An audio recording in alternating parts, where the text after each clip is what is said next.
Olá, dominantes, tudo bem? Espero que sim. Vamos para mais uma aula de língua portuguesa, classes de palavras, pronomes, parte 2. Como nós já vimos anteriormente, os pronomes são uma classe de palavras que pode substituir outras palavras e são muito utilizados para coesão textual. Nós já vimos que são 7 classes, 7 classificações e nesta aula nós continuaremos falando sobre elas. Pronomes de tratamento. Os pronomes de tratamento são termos respeitosos empregados normalmente em situações formais. Esses pronomes, eles costumam ser utilizados, em sua maioria, com pessoas mais velhas, com pessoas com as quais nós não temos intimidade, pessoas que têm cargos elevados, pessoas com as quais nós queremos mostrar certo grau de reverência. Mas, como toda regra tem exceção, você é o único pronome de tratamento utilizado em situações informais. Há, inclusive, uma discussão muito grande acerca do pronome você. Muitos gramáticos já incluem o você como um pronome pessoal na conjugação como caso reto, como segunda pessoa, porém ainda não é uma unanimidade. O pronome de tratamento você veio da derivação vossa mercê.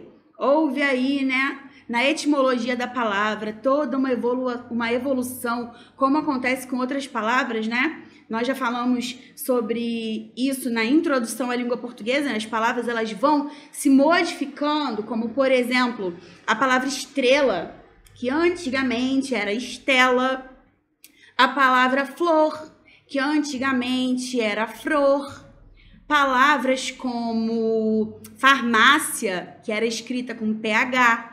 O PH, ele tinha, né, a grafia PH, porém lia-se F, o som era de F. E com o passar do tempo, a gramática, a língua, que é um organismo vivo, foi sendo modificada aí, porque nós falantes é que fazemos a língua, e isso foi se adequando à realidade.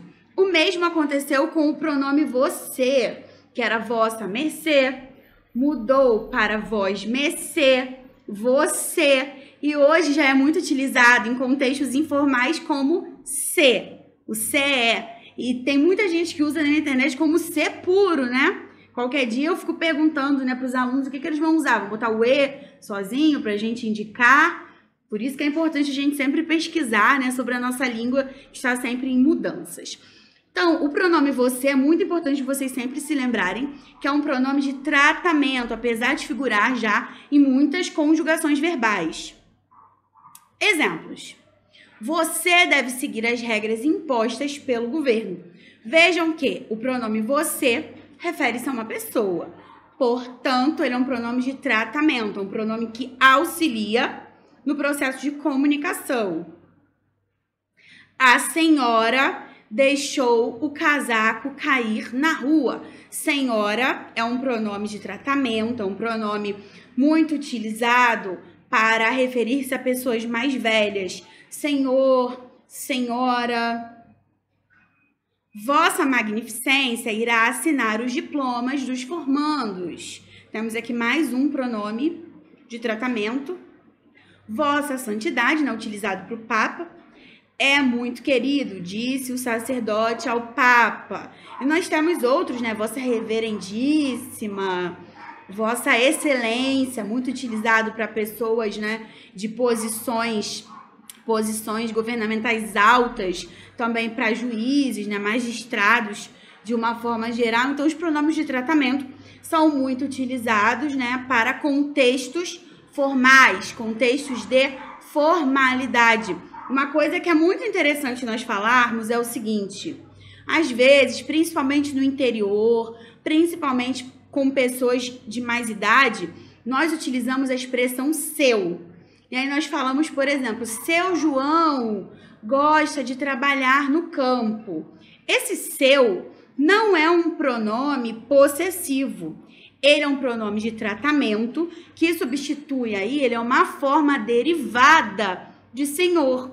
Então, quando eu falo seu João, Dona Maria, são pronomes aí de tratamento, são formas que nos mostram cordialidade, ok? Continuando, vamos falar um pouquinho sobre os pronomes indefinidos. Vou mais uma vez bater na mesma tecla daquilo que eu tenho falado em todas as aulas. O que é uma coisa indefinida? É uma coisa que não tem definição. Então, um pronome indefinido, ele não refere-se a uma pessoa específica ou uma situação específica. Não há definição.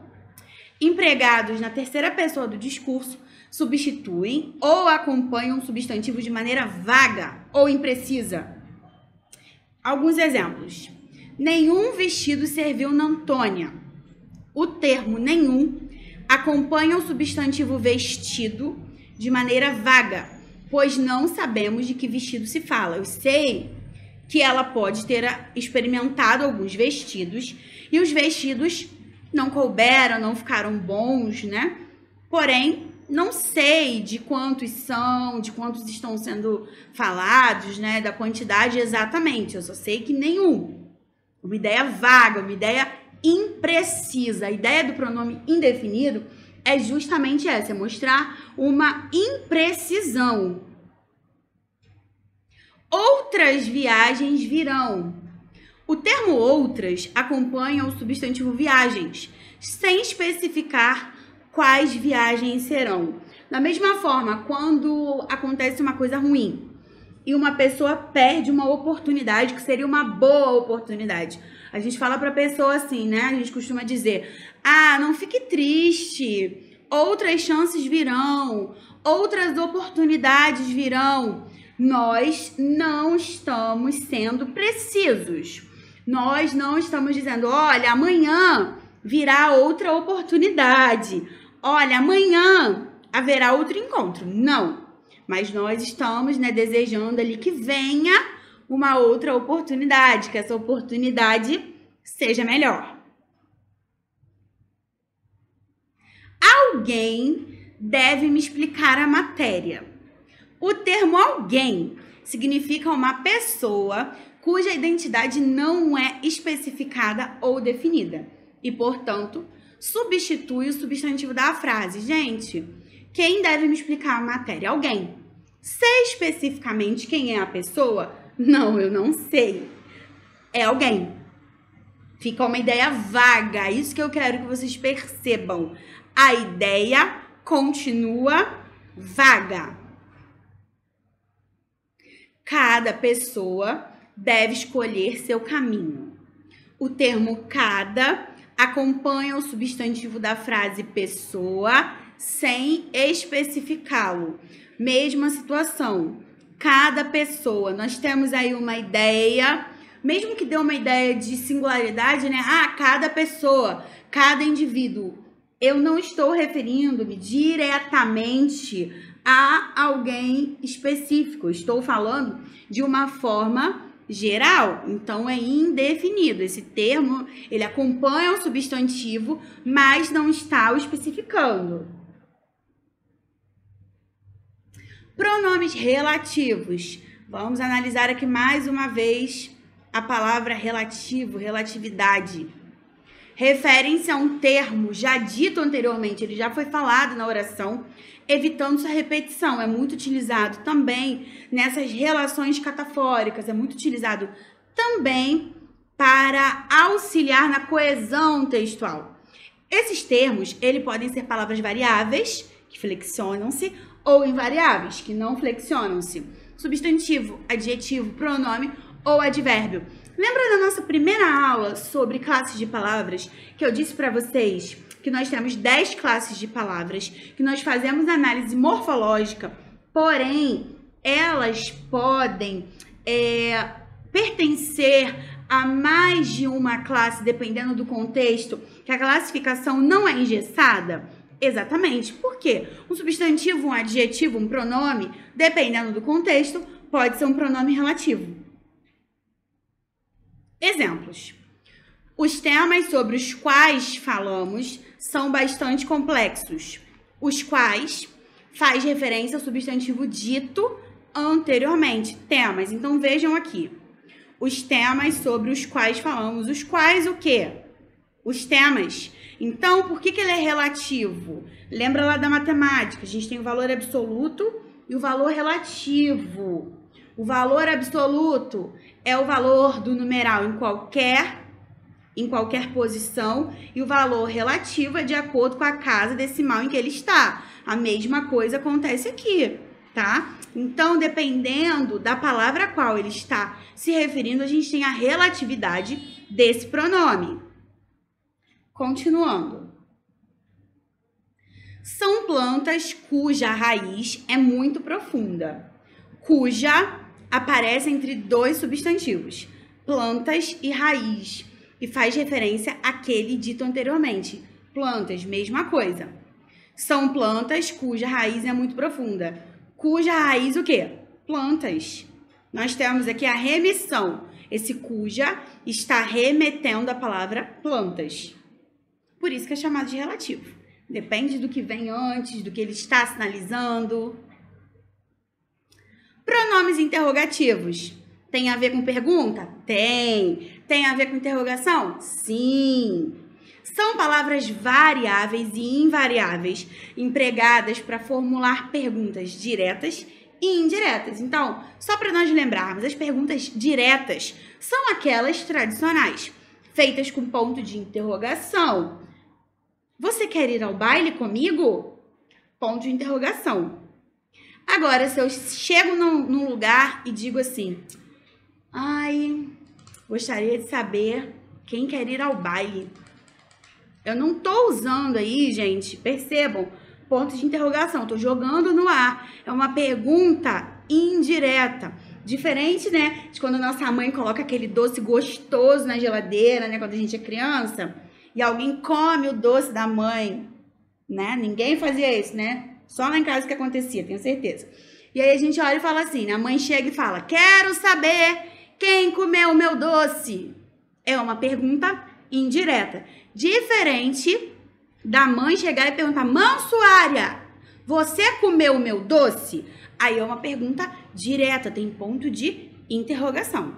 Então, os pronomes interrogativos, eles são palavras variáveis e invariáveis que são empregadas para formular essas perguntas que, como eu já expliquei para vocês, podem ser diretas, aquelas no padrão tradicional, com ponto de interrogação, ou indiretas.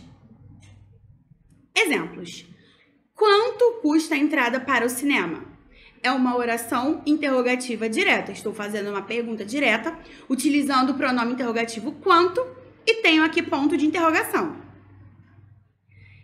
Informe quanto custa a entrada para o cinema. Veja que aqui eu tenho uma oração interrogativa indireta.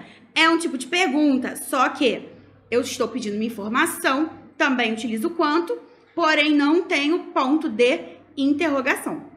Perceberam a diferença? Ah, com certeza, né? Quem estava com Maria na festa? Oração interrogativa direta. Nós temos aqui o pronome interrogativo quem e o ponto de interrogação ao final, estrutura tradicional. Ela queria saber o que teria acontecido com Lavínia. Oração interrogativa indireta. É uma pergunta, nós queremos saber de algo, mas não há aqui o ponto de interrogação, a intenção de saber alguma coisa.